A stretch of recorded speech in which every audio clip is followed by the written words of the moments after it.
morning, my little coffee beans, and welcome to Madeline's Life Management. Today, I'm going to be doing an animal story time. Growing up on a farm and with parents who also loved animals was such a treat. And because of that, I have quite a plethora of very entertaining stories that involve animals. So let's get started. My first story is actually about a cousin. So my dear cousin Abby was staying with us, and she was staying in my room, and I had a dwarf hamster. And I don't know if you guys know anything about dwarf hamsters, but if you do, they are very adorable and lovable and little cuddly hamsters that are about this big. They're so tiny and so soft. And one thing to note about them is they are extremely territorial. So one thing that you don't want is to stick your hand into a dwarf hamster's cage. They will not appreciate it, and your hand will also not appreciate it. So my cousin was staying in my room and saw the hamster cage, and she thought, oh, well, I guess, you know, we're gonna have to be friends. So she decided to make friends with the hamster. And so she goes over, and what she didn't know and what she didn't realize was that we had a big scoop, and it wasn't for the food. It was to scoop the dwarf hamster out of his cage, put him in our hands, and then he would be lovable. So it was pretty late at night, and so everyone else was asleep, and she stuck her hand in the cage to pick him up, and he bit her. But he didn't just bite her, he clung on. So she went, ha, ha, and she was flailing her hand, and he would not budge. Finally, she threw it, and he kind of just rolled a little on the carpet, and then she used the scoop and went and scooped him up and put him back. And the next morning, she was telling us, and we were all dying of laughter because we knew what was gonna happen because of how territorial they are, but we didn't think to tell her because she doesn't love animals. And it was also the first night, so we thought we'll do introduction to pets in the morning. Public service announcement, dwarf hamsters, although cute and lovable once out of their cage, are very territorial. I also had a cat, and it was this adorable cat named Peanut Brittle, and it was orange, and it was the funniest cat. So we had one of those chicken coops that had a latch like this, and you go like this, and then you lift it up and you go through, and then when you're done, you put it down. So we were in the chicken coop getting some eggs, and it was Dad and a few of us girls, and Mom was in the kitchen, and the latch was kind of like this. So it wasn't over it, but it was open, and Peanut Brittle was on the roof, and we didn't think anything of it. Well, Peanut Brittle jumped down and latched us in. So we were stuck in the chicken coop, and thankfully we just got to have a good laugh because then Dad had his cell phone on him and he was able to call Mom, and she let us out, and we're like, oh, Peanut Brittle. But also, Peanut Brittle, one of my all-time favorite pets, hands down, was a fish named Einstein. And it was one of those fish that looked like a goldfish that was really fat around. It was like this, and then on its head it had a big brain coming out of its head, and so I named it Einstein. What I didn't know at the time was that it was quite fitting. So I'd turn my light on and then I'd go feed it, and then, or I fed it twice a day, so in the morning and then after I shut my light off. So I do it in the morning when I turn the light on, and I'd shut my light off and I feed it.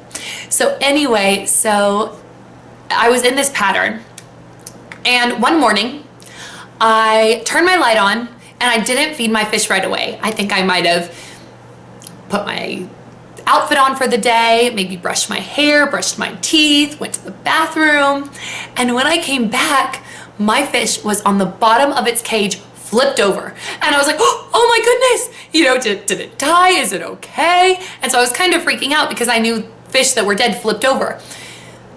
Just so you guys know, fish that flip over and float are dead. If they're flipped over on the bottom, they're just throwing a temper tantrum. So Einstein would throw temper tantrums if I didn't feed him right away. And so I started testing this. And he did that, and another thing he did is I had this lighthouse with a hole so they could swim through. And in the beginning, he'd like go in the lighthouse, and then when he got bigger, he couldn't fit, so he'd stick his head in the lighthouse, and that was the only thing that would fit. Grandpa fed my fish when we were away, and he said that every time he went in, Einstein would be flipped over at the bottom of the cage, and then or tank, and then he'd feed him, and he'd swim up and eat and be all happy. Our current favorite animal, just in my family, are our dwarf goats. They're so sweet and so funny and so lovable. One thing that they do that's really cute is when they're younger, they're able to shimmy out of the cage because they can fit out of the cage, and they get so excited when they see my dad that they will shimmy out of the cage and then follow him around. But when they get a little bit older, they know that they're not supposed to shimmy out of their cage, so they'll see us coming and they'll really quick shimmy back in. We had sheep, and the sheep would follow a human around if a human was there. And one time my dad was doing stuff and the sheep were following him, and then he went inside to get something real quick. And so they were kind of confused, and then they started following our dog Cupcake. So we all as a family decided to pick up ears of corn that had fallen off the stalk one year, and we got in this big open trailer. Cupcake was hanging out and having a great time because some people were back from college, and yeah, people were back from college. So it was the whole fam. So Cupcake was so excited and so happy to see everyone. And we all got on this trailer and we started driving away. And we expected to be like, okay, bye Cupcake. And then she'd stop. Well, she started running behind the trailer like a movie, and she ran the whole way, all the way until the field. When Cupcake got to the field, she would go, and we were picking up ears of corn, and she saw what we were doing. So then we'd be picking up ears of corn, and then she'd be following and trying to steal our ears, and by the end she had a little pile because she thought we were just all out there playing with her. Another story about Cupcake. So I grew up on a farm, and we have lots of cats, and we have Cupcake, our one dog. And during the winter, Cupcake has this wonderful full coat, and during the winter, we always will look out and see our little cats and little baby kittens cuddling up to Cupcake, and she's fine with it. But the minute we open the door or she sees us watching, she jumps up like she's embarrassed to be around him, and they're like running up to catch up with her, and they're trying to like snuggle her and be like, hi.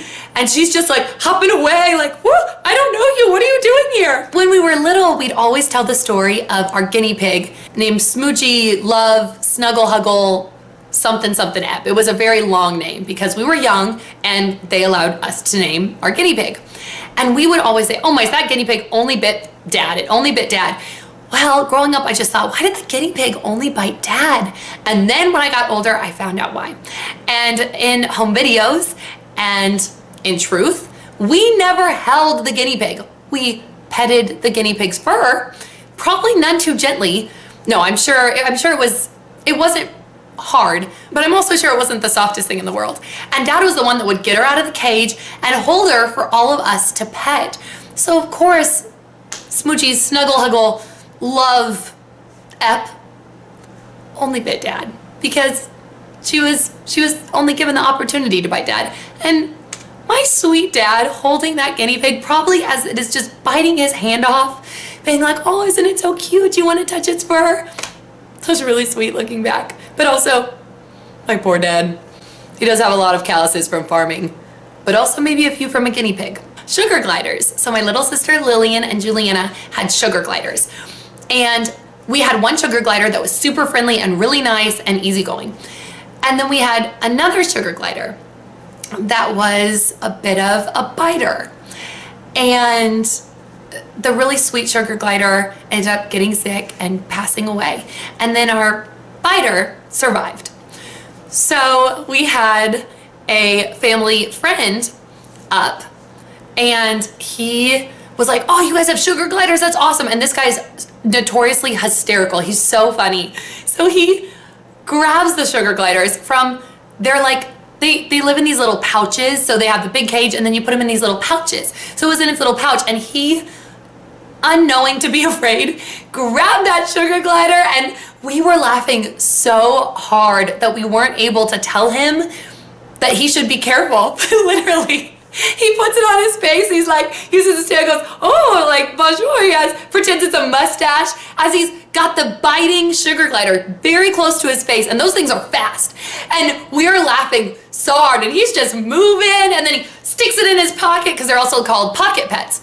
And this one was named maybe Walk-It, like the Dr. Seuss, there's a Walk-It in my pocket. I can't remember which one it was, but it might have been Walk-It. So he has it in his pocket, and he's dancing it and hanging out, and then he grabs it and puts it on his leg, he goes, and he gets its arms and goes, oh, and this sugar glider the whole time is just like looking at us like, what is happening? So finally, we're like out of breath going, it could bite you. We're laughing so hard as we're trying to tell him that it could bite him.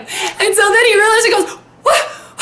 You guys just let me do that whole bit? You guys just let me do all those funny things? But it was right up close to my face.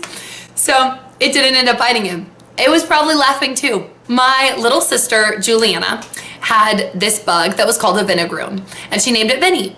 And it's half spider and half scorpion put together.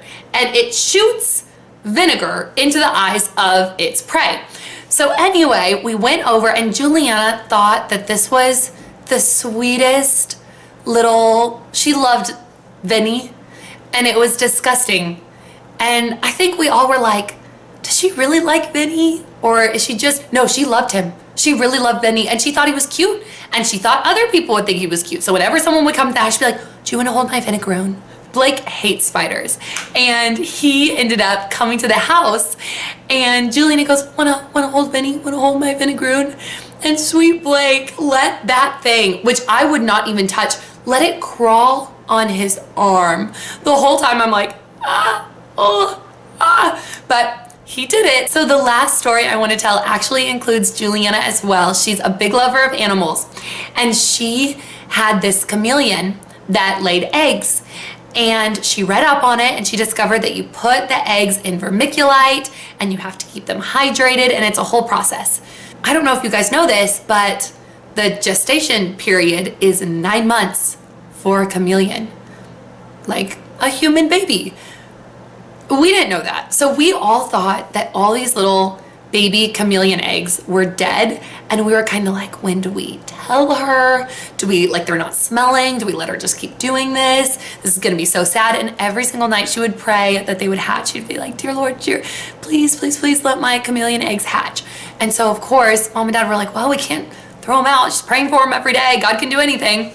Well, you guys, one day they hatched, and they were the cutest little thing ever. They were so teeny tiny, and she ended up keeping 2, and then she sold the rest to a pet store, and they were so cute, and they were so cute. Thank you so much for watching, and I will see you in my next video.